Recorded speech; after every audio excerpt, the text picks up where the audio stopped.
Olá, tudo bem com você que nos acompanha pela rádio e TV Novo Tempo e também pelas plataformas digitais? Seja muito bem-vindo à classe bíblica Apocalipse, Revelações de Esperança. O pastor Luiz Gonçalves tem sido usado por Deus por aqui para nos ensinar sobre esse livro da Bíblia cheio de mistérios.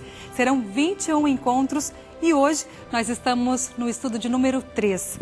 E para você poder acompanhar esse estudo de maneira mais completa, eu vou te oferecer o guia de estudos Apocalipse, Revelações de Esperança. Esse guia tem o mesmo nome desse programa de TV e de rádio também, exatamente porque ele contém os 21 estudos que o pastor Luiz Gonçalves está apresentando aqui. Ele é de graça para você. Então, se você quiser aprender com profundidade sobre o livro do Apocalipse, é só pedir agora esse guia de estudos. Ele é um presente dos Anjos da Esperança para você, sem custo nenhum. Você não paga nem pelo envio aí para sua casa.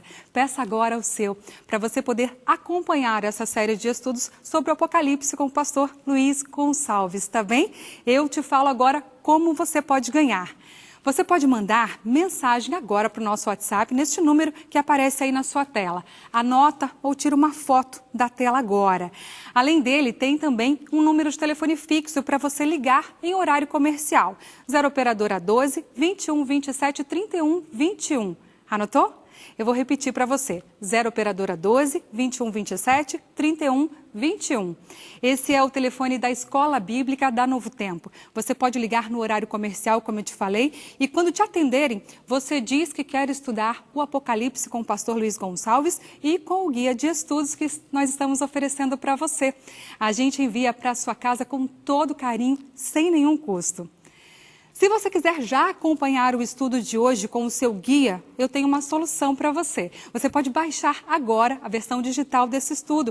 É só acessar novotempo.com/apocalipse. Ao digitar este site, você vai ser levado diretamente para o guia de estudos Apocalipse e Revelações de Esperança.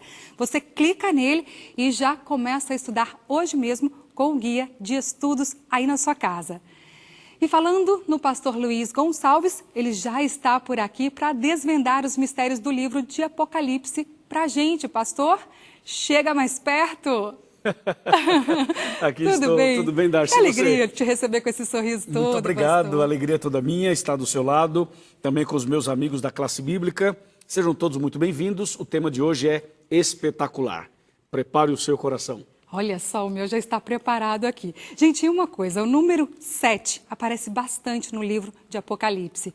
Você vai perceber isso ao longo dos estudos. 7 igrejas, 7 selos, 7 trombetas. Primeiramente, eu gostaria de falar das 7 igrejas. Será que elas existiram de verdade? Ou você acha que elas são símbolos, como tantos outros símbolos do Apocalipse? Nosso pastor e professor responde agora. Sabe, Darcy, você falou uma coisa interessante do número 7. Sabe que o 7 na Bíblia é o número da perfeição. É verdade. Né? Então, quando você fala de 7 igrejas, por exemplo, nós temos que entender algumas coisas. Primeiro, existiram essas 7 igrejas? Sim.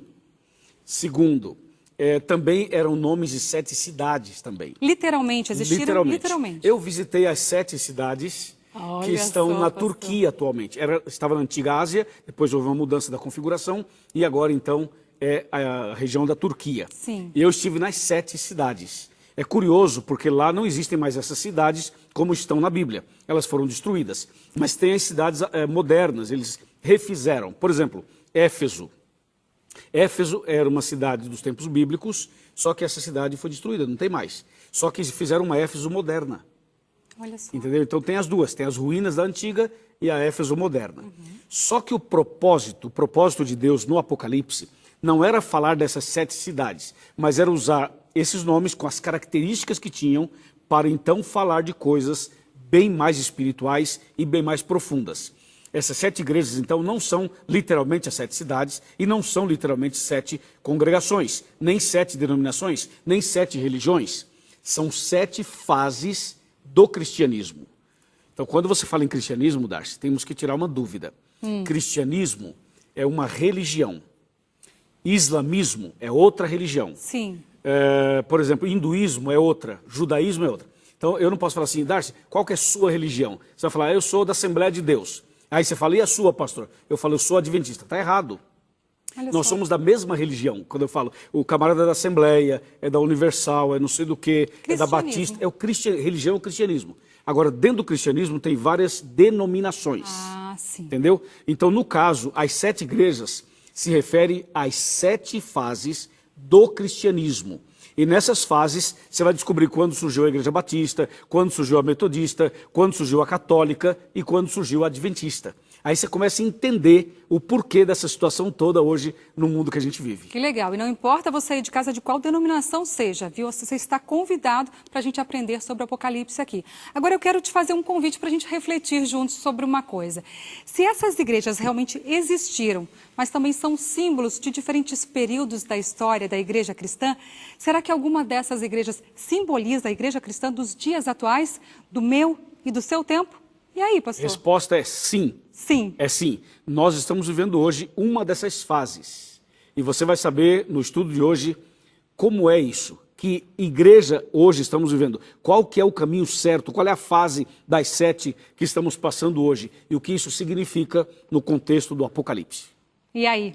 Curioso para saber? Então vamos orar para a gente começar esse momento, esse estudo logo. Vamos logo. Vamos lá. Para não perder tempo, né? Isso aí. Vamos orar, meus amigos.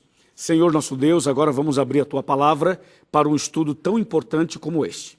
Dá-nos sabedoria e que o Espírito Santo possa se movimentar aqui e na casa, onde quer que tenha uma pessoa conectada, que o Teu Santo Espírito faça a obra que o Senhor deseja fazer. Em nome de Jesus, amém. Amém. Seja usado mais uma vez. Obrigado, Darcy. Obrigada. Deus abençoe você também. Amém. Bom, já tenho aqui então a Bíblia e o meu manual do estudo bíblico. Olha que maravilha.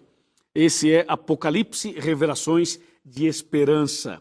Obrigado por sua presença, obrigado por seu apoio, obrigado por você ser um membro desta classe bíblica. Hoje o tema vai mexer muito com o seu coração e vai mexer também com a sua fé.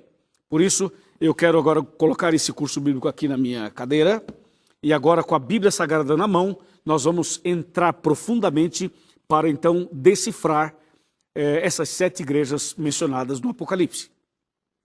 Vamos direto, porque esse é um tema bem complexo e grande demais, e a gente vai condensar nos poucos minutos que nós temos aqui.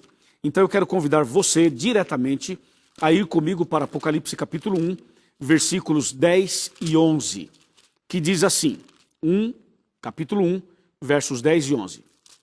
Pronto, diz assim, achei-me em espírito no dia do Senhor, e ouvi por detrás de mim grande voz como de trombeta, dizendo, o que vês, escreve em livro e manda às 7 igrejas, Éfeso, Esmirna, Pérgamo, Tiatira, Sardes, Filadélfia e Laodiceia. Se você ler o verso 12, por exemplo, fala assim no 12, voltei-me para ver quem falava comigo, e voltado vi 7 candeeiros de ouro. E se você ler o 13, fala assim, e no meio dos candeeiros, um semelhante a filho de homem, com vestes talares e cingido à altura do peito, com uma cinta de ouro.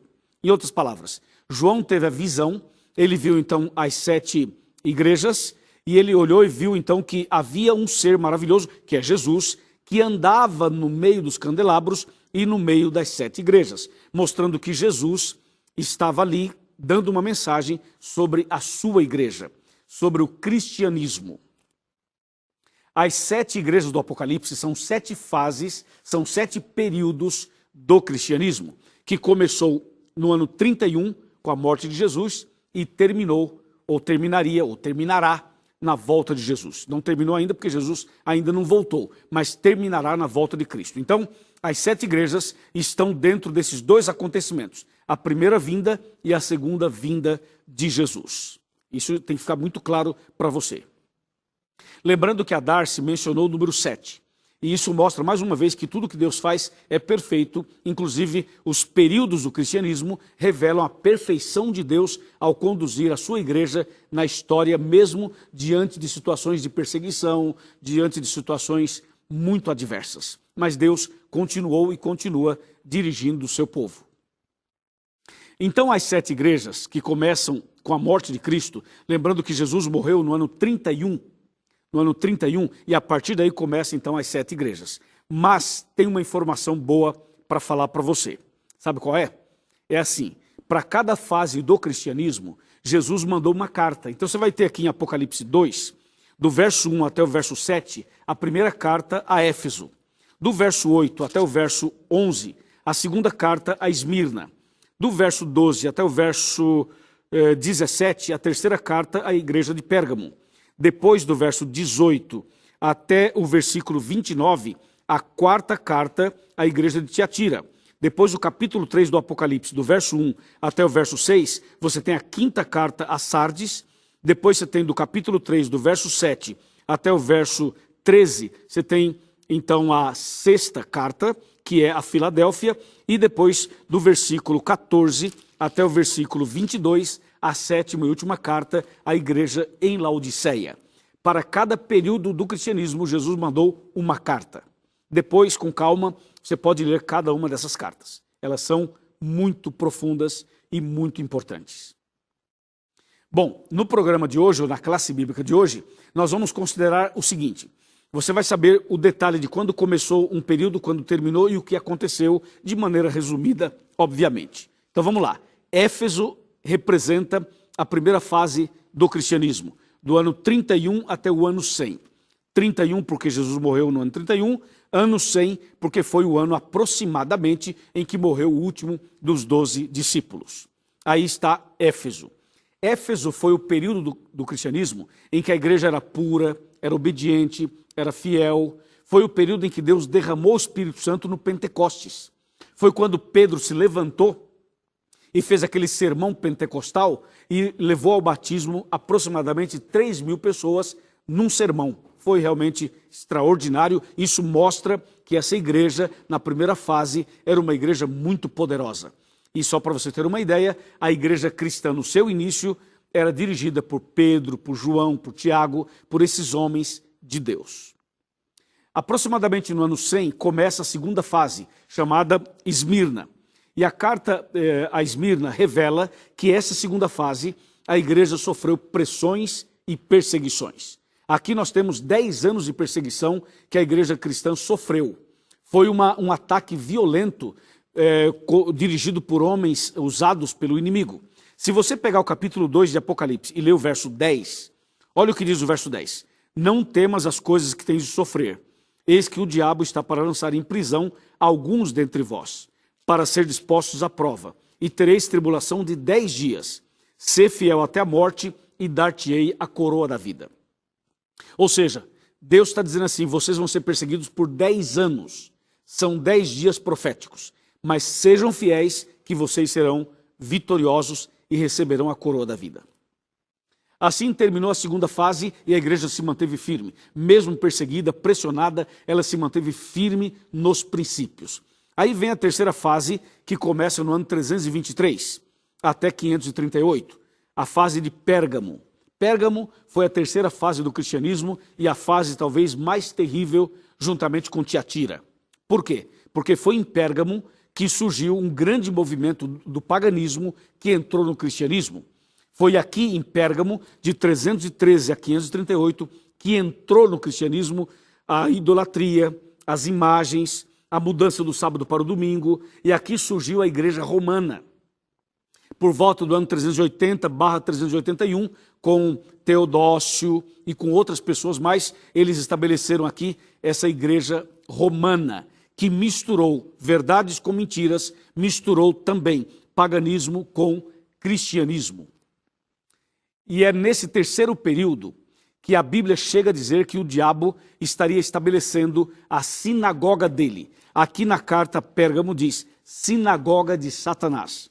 A sinagoga de Satanás é um movimento religioso que mistura o certo com o errado, a verdade com a mentira, a luz com as trevas, justamente o que está em Apocalipse 17.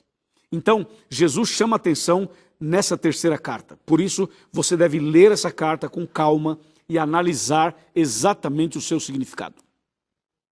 Esse período terminou no ano de 538. Justamente aí começa o quarto período chamado Tiatira. Tiatira vai de 538 a 1798, e esse foi o período da Idade Média, da Santa Inquisição, das cruzadas, da supremacia papal, o período em que havia indulgências e tantas coisas. Os cristãos foram perseguidos, as Bíblias queimadas, a verdade jogada por terra, pisaram na verdade, ignoraram a verdade, fizeram coisas horríveis. mataram cristãos, mataram líderes, fizeram uma coisa horrenda. Somente numa noite, na noite de São Bartolomeu, mais de 70 mil cristãos foram assassinados. E o sangue escorria nas ruas e muitas pessoas comemoravam, entendeu? Houve uma perseguição religiosa terrível realmente, conforme diz a Bíblia e a história confirma. Esse período de Tiatira foi um período chamado de Idade Escura, porque houve uma escuridão espiritual, porque houve uma apostasia total. Só que o povo de Deus permaneceu firme, mesmo na perseguição, mesmo na invasão, mesmo na morte, mesmo nas obras do inimigo, mesmo na Idade Média, mesmo na Santa Inquisição, Deus preservou o seu povo. A igreja falsa dominou e o povo de Deus fugiu para o deserto. E Deus preservou a sua igreja, a verdade e os princípios da palavra de Deus. Esse período estranho terminou em 1798, com a prisão do Papa, por ordem de Napoleão Bonaparte da França. Assim, acabou essa terrível perseguição. E começou então o período da Reforma e do Reavivamento, que é as duas cartas, que são as duas cartas chamadas Sardes e Filadélfia. Sardes vai de 1798 a 1833 e Filadélfia de 1833 a 1844. Justamente aí, esses dois períodos são períodos de reforma e reavivamento. Por quê? Porque Deus começou a trazer os seus filhos que estavam fugidos, Deus os traz de volta e eles começam agora a pregar a verdade e a restaurar a verdade. Entendeu, irmão? E o que acontece? Deus começa um processo de reforma e também de reavivamento. Isso começou um pouco antes, em 1517, com Martinho Lutero. Depois seguiu com outros reformadores para que a verdade pudesse ser preservada e pudesse chegar até os nossos dias. Então, o irmão Manuel, o senhor que é da igreja evangélica, irmão Manuel, presta bem atenção. Esse período aqui, irmão Manuel, esse período aqui foi o período em que as pessoas começaram a estudar profundamente as profecias. E surgiu um movimento liderado por Guilherme Miller. E eles estudavam, então, sobre Daniel 8,14, Daniel 9 e outros textos mais da profecia. E eles fizeram um grande movimento de classe bíblica, de pregação, de estudo da Bíblia. E eles entenderam que Jesus voltaria em 1844. E aí começaram a divulgar isso por toda parte e a notícia se espalhou por todos os Estados Unidos, por toda a Europa e pelo mundo inteiro. O problema é que Jesus não veio. Houve então uma decepção, um grande desapontamento em 1844. A profecia estava certa, a palavra de Deus não falha. O problema é que eles fizeram uma interpretação errada. Na nossa série, nós vamos tocar nesse assunto. Na nossa classe bíblica, vamos um dia trabalhar esse assunto do que aconteceu em 1844. Fato é que em 1844, com esse desapontamento, com essa situação de que Jesus não veio, então começa a sétima e última fase da igreja cristã. E de 1844 até hoje e até a volta de Cristo, nós estamos vivendo a última fase da igreja cristã. Então, o seu João, presta atenção, o seu João que mora em Piracicaba, São Paulo. Ó, seu João, o senhor que está sentado aí, escutando atentamente, não está nem olhando para a televisão, mas está escutando, né, seu João? E está aí comendo uma fruta, tranquilo, é ou não é?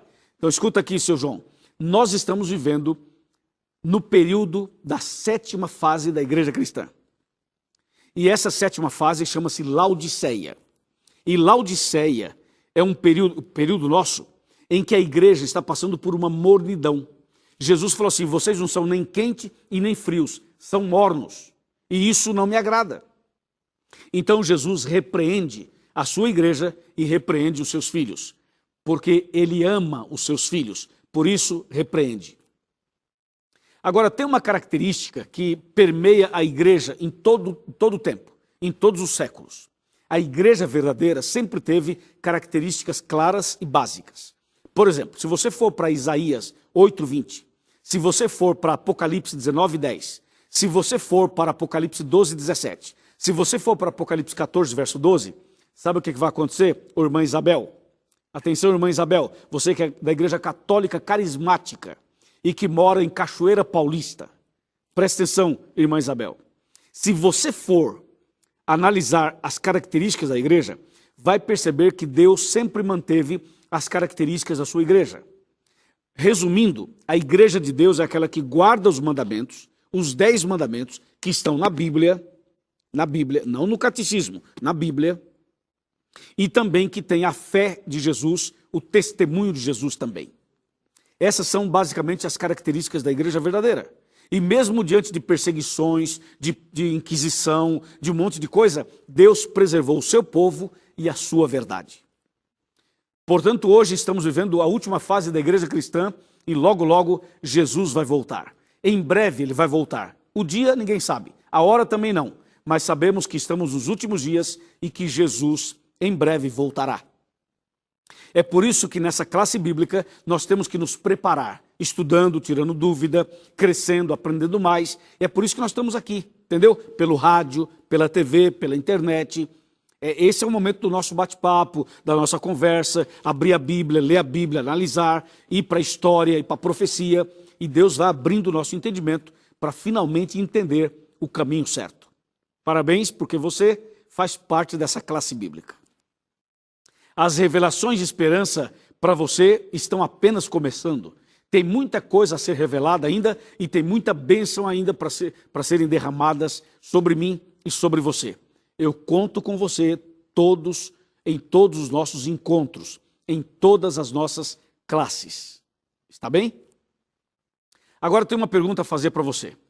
Já que você viu comigo as características da igreja, viu comigo que a igreja cristã passaria por 7 fases e que estamos agora na última fase, eu pergunto a você, existem na Bíblia 2 igrejas, a verdadeira e a falsa. Eu escolhi que eu quero fazer parte da igreja verdadeira, mesmo que eu tenha que abandonar alguma coisa. E você, concorda comigo? Eu creio que sim. Então veja só, tem que ser sincero, tá? Você não pode assim, aprender a verdade e permanecer no erro. Se você descobrir que o caminho que você está errado, tem que sair desse caminho errado e passar para o caminho certo. Concorda comigo? É isso que tem que fazer. Entendeu?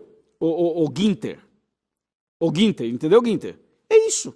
Não adianta ficar com aquele orgulho, entendeu? E achar que não vai mudar nunca. Porque tem gente por aí que fala assim, olha só o seu Arlindo.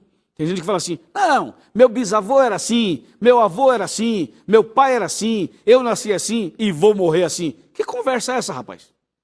Que conversa é essa? Onde está a humildade? Onde está o espírito cristão? Não, se você descobre que está errado, tem que sair do erro, uai. Tem que sair do erro, uai. Entendeu? Como diz o mineiro, uai, vai sair ou não vai? Entendeu? Agora, tem que ser sincero. Entendeu? Como diz o gaúcho, tem que ser faca na bota, uai. Tem que tomar uma decisão, rapaz. E Deus está chamando você, para você fazer parte da igreja verdadeira, para você seguir a coisa certa e se preparar para a volta de Jesus. O que você acha? Hã? Topa? Topa ou não topa? Vem cá. Chega mais perto. Vou sentar ali na minha cadeirinha para a gente conversar e fazer a oração final. Tá bom? Aqui, ó, quando eu sento aqui, é como se eu tivesse sentado na sala da sua casa, é como se eu tivesse sentado bem do seu lado. Pode vir, pode vir. Vou pedir pro meu câmera, me dá um chega mais perto especial, porque eu vou fazer uma oração agora por você que é membro da minha classe bíblica. Chegou? É isso aí. Vem cá, pega aqui na minha mão. Pega aqui. Vem cá, pega na minha mão aqui. É o seguinte, eu sou o seu pastor, sou o seu amigo. Pega na minha mão pela fé, claro. Eu vou orar por você. Tá bom? Vamos fazer isso? Eu vou manter minha mão assim aqui e você vai orar comigo. Só isso. E vamos entregar tudo nas mãos de Deus. Já já eu vou orar, já já. Eu te aviso, já já vou orar por você. Eu te aviso. Agora tem um texto que eu tenho que ler para você antes de terminar.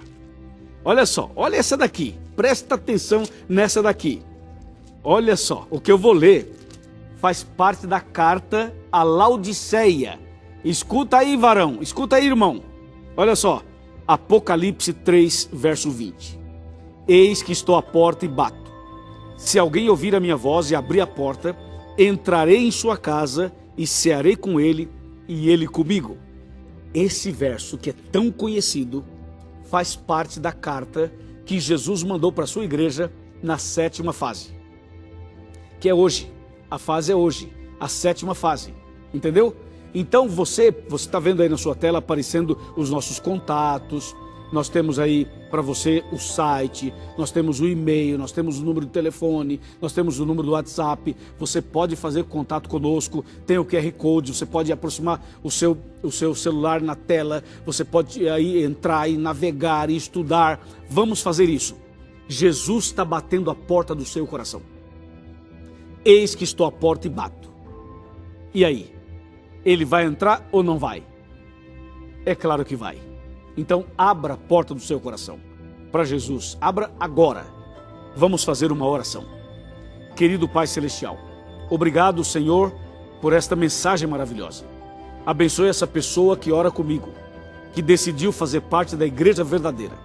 Abençoe a vida dela, a vida dele e de toda a família. Em nome de Jesus, amém.